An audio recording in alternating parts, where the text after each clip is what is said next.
Hi everybody. Today's lesson is 6.8% of change. So we've been talking about scaling things up and scaling things down. Today we're going to talk about when things change, we can decide how much of a percent that thing changed, usually as it pertains to costs or the price of something. If a price increase, we might say it increased by $5, or we might be able to find out that that increased by 5%. So the percent of change, okay, is what we're looking at. Or if a price decreased, we could find out then, instead of being told the sale price was decreased by 25%, we could find that percent decrease in the price. Okay, so let's go ahead and have a look at what we're talking about. We'll start with defining percent of change. A percent of change tells the percent an amount has increased or decreased, okay, changed, in relation to the original amount. And that's what's important because we're comparing change to the original amount. And I'm going to describe, like I like to do, this in a couple of different ways, and you can decide which way makes more sense to you. So let's look at this example right here. Find the percent of change from 56 inches to 63 inches. So something increased. Something went from 56 inches long to 63 inches long. And you could find the difference in inches, the change in inches, but that wouldn't be the percent of change. The percent of change obviously is, wants to know, essentially looking at a factor of change. So let's look at this. First, I can tell you that the percent of change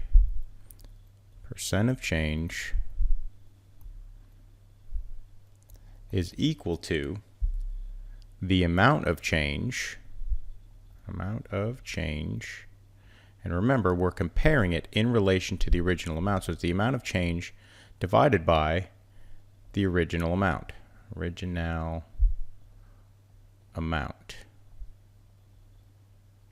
Okay, so that's easy enough. If you're a memorizer of formulas, won't necessarily help you understand it quite as much, but this will always get you there. So the percent of change is equal to the amount of change, and that's what's important. I have to find how much this changed and how much that is related to the original amount.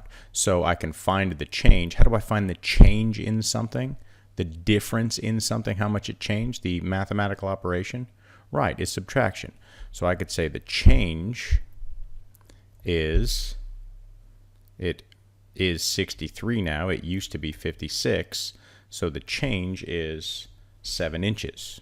Okay, the new measurement, new minus the original. That's what the change is. So I could say, well, that is the amount of change is 7 inches divided by the original amount was 56 inches. And I can calculate that. Let me run and get my calculator. Very quickly though, before I grab my calculator, notice that there's a unit of inches on the top and a unit of inches on the bottom. I can treat them like they're factors, and inches over inches equals a factor of 1. So I end up with the number 7 divided by 56. So my percent of change are not going to have units on it. So it's not going to be 56% inches or whatever the percent is going to be. The units cancel off, okay, because I have them in the same units. All right, so let's grab my calculator. All right, there it is. And I do that calculation, 7 divided by 56, enter please, and I get 0.125. Okay, well this is the decimal, and to change a decimal to a percent, right, you move 2 to the right, yeah, jazz hands. Okay, so when I do this calculation, I get 0.125. That's the decimal answer. And I want to change this to a percent. I move 2 to the right. So I get 12.5 or 12.5% is my percent of change. All right, now let me show you another way. Why I love math. Let me show you another way to do this that may make more sense to you if you don't like to memorize formulas. You really want to understand a reason why, and you can think your way through this every time. So let's redo the same question. All right, let me move this up here to give us some more room. Okay, there we go. So find the percent of change from 56 inches to 63 inches. Now, this method may be a way to help you think through this Okay, if you don't want to memorize the formula, you want to understand it a little bit better, I might give you a different perspective on another way to describe this percent of change. Okay, so it tells the percent an amount has increased or decreased in relation to the original amount. Let me give you a slightly different way to look at percent of change. It says the same thing, but I'm going to say it in a slightly different way. There. Percent of change. Another way to think of it is this. The change is what percent of the original. So if you like to translate, and if that's what makes the most sense to you, this might be an easier way to find percent of change. Think, hey, percent of change every time is asking me this. If it's asking for percent of change, it's asking this question. The change is what percent of the original. So to find the change, okay, so the change, I'll directly translate. The change is new, 63, minus old, 56, is what percent of the original. All right, well, there's something I can solve. Now, you're going to find out that it's pretty much the same, but this just may make more sense to you and easier for you to figure out. So 63 minus 56 is 7 equals x over 100 times 56, and then I just go ahead and I solve this. So I divide by 56, divide by 56, 56 over 56 is 1, then I multiply by 100 over 1, multiply by 100 over 1, and 100 on the bottom and 100 on the top, factor equal 1, so I've got just x on the right, so I'll do it over here. So x on the right equals, and I've got 7 divided by 56 times 100, but we've already kind of done that, right?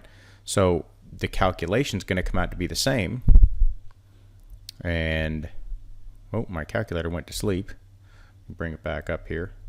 Oh, turn on, please. On. There we go.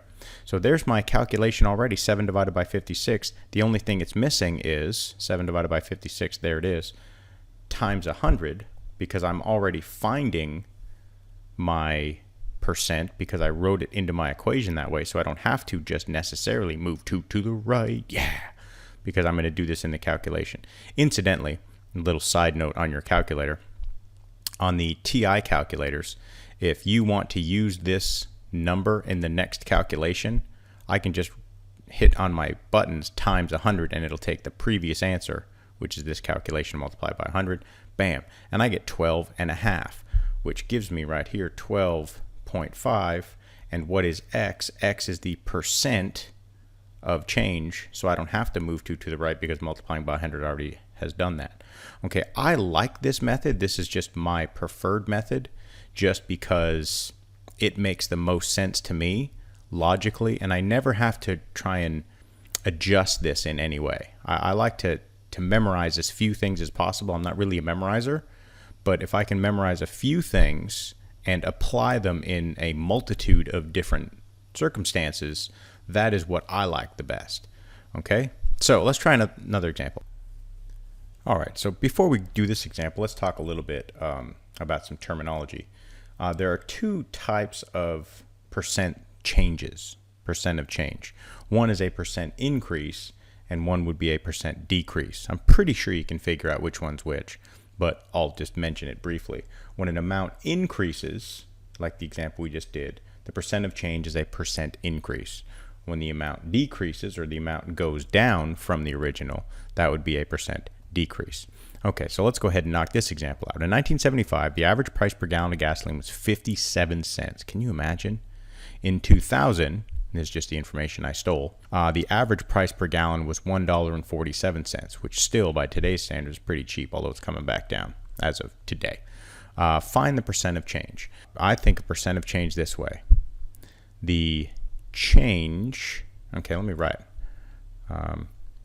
Percent change. Oh, my pen keeps cutting out on me. Is this.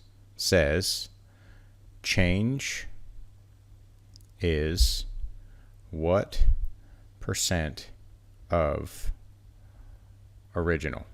Okay, this will find me the percent of change. So the change, it was 57 cents or $0.57. It is now. So the change is now 1.47 minus the original 0.57. That's the change, is what percent of original. All right, so now I just go through and knock out some math. The change is 90 cents, or 0.9, is what percent of the original, 0.57. And now I just go ahead and I unravel this equation. So I'm multiplying x, 2x, I'm multiplying 0.57 and dividing by 100. So I'm going to divide by 0.57 to get rid of it on this side, and I can do that if I divide by that on this side. And then I'm going to multiply by 100. And I'm going to multiply by 100 because 100 over 100 is a factor of 1. 57 over 57, 0.57, excuse me, over 0.57 is a factor of 1. So on the right, I'm left with x equals. And on the left, I have this equation. Let me see if I can find my calculator again. It keeps turning off. I haven't used it in a while. All right, clear it. And I get, let me move this guy. There's my calculation. I could say 100 times 0.9 divide by 0.57, and I get 157.89. 157.89. Does that make sense? Let me write that down. 157.89. So I have to make sure this makes sense because I got an answer, and stop. Ask yourself, self? Okay, don't ask yourself out loud, self. But does 157.89 make sense? Because x, remember, is a percent. That's what I've set. Let x equal is this percent. So does 157 or almost 158% make sense? Well, yes, it increased, right? So the new price is more than the original.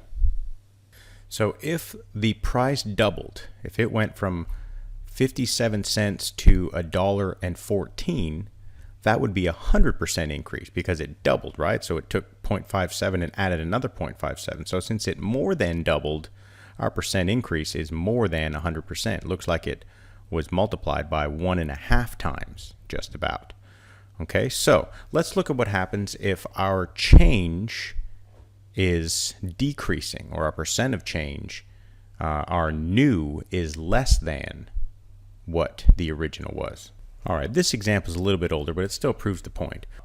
One of the largest stock market drops on Wall Street occurred on October 9th, 1987. Now, we've had more significant since then, but we'll just use this example anyhow.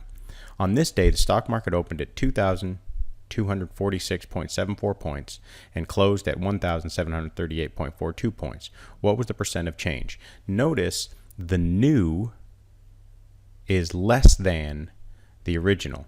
Okay, so the points in this case decreased. So we're expecting, since the measurement decreased, we're expecting our percent of change to be a percent of decrease. Now, what happens mathematically, since we find that change as the new minus the old, if this is the new and it's less than the old, and I subtract new less minus old, which is bigger, what kind of number am I going to get? Right, I'm going to get a negative number. Okay, so we get a negative percent of change if that percent of change is a percent decrease. So let's go ahead and say, to find the percent of change, that's really asking the question, the change is what percent of original. All right, so in this case, the change is always new minus original. That's how I find the change. So the change is new, 1,738.42 minus, I didn't leave myself enough room. Let me erase that. 7, no, that's a 42, minus 2246.74 is what percent of original 2246.74. So I go ahead and I carry out this calculation, and I find that 1,738.42 minus 2,246.74 gives me a negative number. Negative 508.32 is what percent of the original two. Whoa, crikey. Sorry. Control Z. There we go.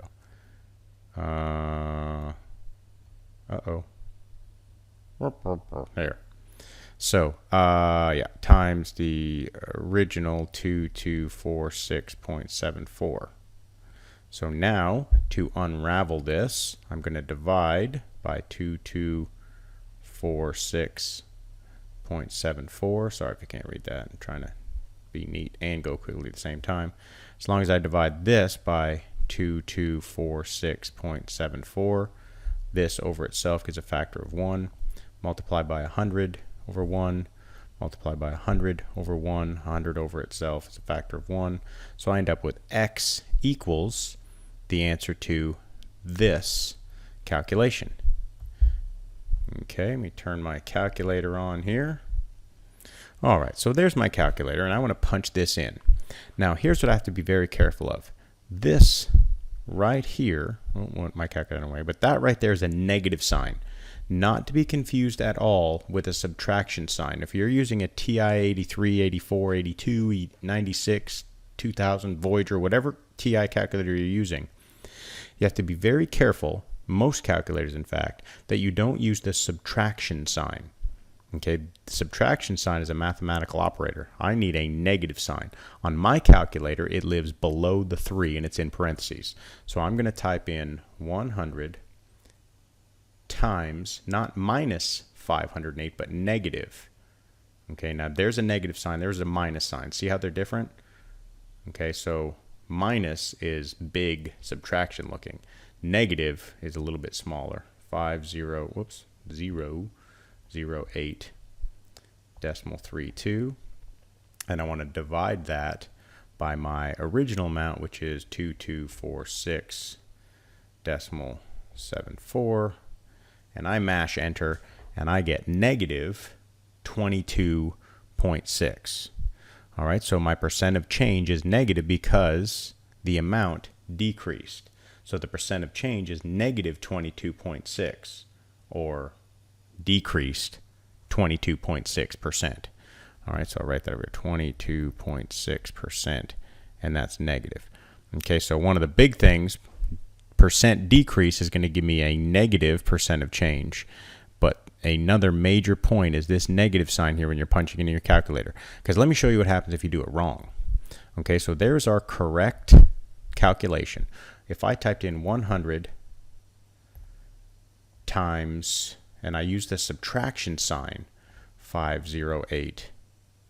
5, did it again, didn't I? 08.32 divide by 2246.74. Now they look very similar here. Notice this is a subtraction sign down below. That's a minus sign, or a negative sign.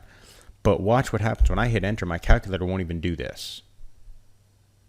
It says error syntax. Check all arguments to be entered. So I can either quit, which is just if I hit enter, it's going to quit. Or if I hit the number 1, it's going to quit. If I use my down arrow or hit the number 2, I'll hit the down arrow here, and it'll go to where that error is. So now notice it goes right to that error. That's a little calculator bonus there. You didn't even pay for that knowledge, but I gave it to you anyway. It's flashing on where the mistake is that your calculator can't quite deal with. So now if I say, oh, I used a minus sign instead of a negative sign, if I go correct it right now, I just hit the button below the 3 is that negative sign. Notice it changed it to a small one. Now if I hit enter, it'll calculate that out for me. All right, knowledge. It's all yours. Okay, I'm going to cut it there and make sure to ask any questions should you have them. Get practicing, and I'll see you next time.